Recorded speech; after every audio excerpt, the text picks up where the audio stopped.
তারপর এবার আমরা যাব শ্রীরামপুরের প্রসিদ্ধ এক স্থান মাহেশ, সেখানকার জগন্নাথ মন্দির দর্শন করতে।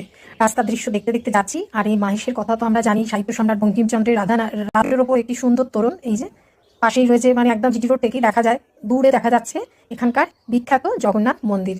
যেহেতু আমরা রথের আগে গেছিলাম, এটা হচ্ছে মূল আর কি প্রবেশ পথ, কিন্তু সেটা বন্ধ ছিল।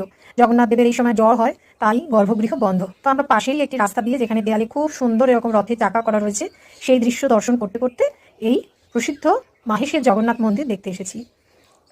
ঢুকতেই আমরা প্রচুর একটু হালকা বৃষ্টি পড়ছিল, তার জন্য একটু অসুবিধা হচ্ছিল। যাই হোক, অনেকদিন পর এই প্রাচীন মন্দিরে আসতে পেরে খুবই ভালো লেগেছে। ঢুকতেই মা কালী আর গ্রহরাজের মূর্তি। আমরা অবশ্য প্রধান ফটকটা দিয়ে ঢুকতে পারিনি, আমরা পাশের দরজাটা দিয়ে ঢুকেছি। তারপরে দেখছি এখানে রয়েছে নাট মন্দির, বাঁদিকে সামনে রয়েছে গর্ভগৃহ। এখানে ওই তিলক করার চলছে।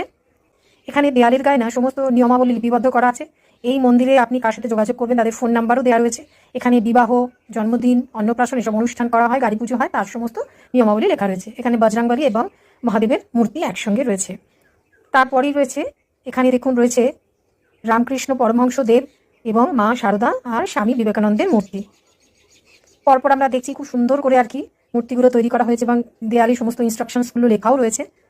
এখানে রয়েছে নীলমাধব, শ্রী চৈতন্যদেবের এরকম একটি সুন্দর মূর্তি। তার পাশেই রয়েছে, আমি এর আগে পোস্ট করেছিলাম, এই মন্দিরের প্রতিষ্ঠাতা ধ্রুবানন্দ ব্রহ্মচারীর মূর্তি। যদিও ওনার নির্মিত মন্দিরটি ধ্বংস হয়ে গেছে, এখন এটি অন্য মন্দির আর কি নতুন করে তৈরি করা হয়েছে। বৃষ্টির মধ্যেই আমরা ভালো করে ঘুরে ঘুরে যতটা সম্ভব হয় দেখে নিচ্ছি, ভালোই লাগবে। আর এটা হচ্ছে নাট মন্দিরের সামনে এরকম গৌড় নিতাই রথের, যেহেতু রথযাত্রার প্রস্তুতি চলছে, এখানে রথের দড়িও পড়েছিল। তারপরে এখানে দেখুন কি সুন্দর ভদ্রমহিলা গান করছেন। এবারে আমরা যেখানে ভোগ খাওয়ানো হয় সেই জায়গাগুলো দেখব।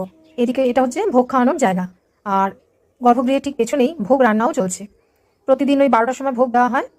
এই যে দেখুন দূরে ওই যে মাটির উনুনে রান্না চলছে জগন্নাথ দেবের জন্য। 12টা থেকে 12টার সময় ভোগ দেওয়া হয়, তারপরেই আর কি সাধারণ মানুষকে ভোগ খাওয়ানো হয়। আপনি এখানে ওই অনুষ্ঠান করলে এই ঘরেই লোকজন খাওয়াতে পারবেন। মন্দির কর্তৃপক্ষের সঙ্গে কথা বলে নিতে হবে এই বিষয়ে। হ্যাঁ, আমাকে ভোগ খাওয়ার ব্যাপারে কিছু জানালে আপনারা তারা আছে কোথা থেকে কুপন কাটবো? ওখান থেকে কত করে কুপন? ওই 150 টাকা করে। আচ্ছা আচ্ছা, আপনাকে ওই হ্যাঁ হ্যাঁ হ্যাঁ, ওখানে গিয়ে কাটতে হবে। এই যে মন্দিরের মূল গর্ভগৃহ, যেহেতু জগন্নাথ দেবের রথের আগে জ্বর হয়, তাই এখন আমরা দেখতে পাইনি, পরে এক সময় এসে দেখে যাব। আর এর মাঝে আমি একটুখানি কপালে ওই তিলকটি কেটে নিয়েছি, শুধুমাত্র শখের কারণে। আর আমার ঠাকুমা যেহেতু বৈষ্ণব ধর্মে দীক্ষিত ছিলেন, ঠাকুমাকে দেখেছি আমি এরকম তিলক করতে, খুব শখ ছিল একদিন পরবো।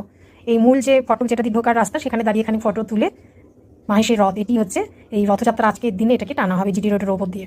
খুব ভালো লাগলো মাহেশের এই রথ দেখতে পেয়ে। ফিরে যাচ্ছি নিজের জায়গায়, সুযোগ হলে অবশ্যই আবার আসবো।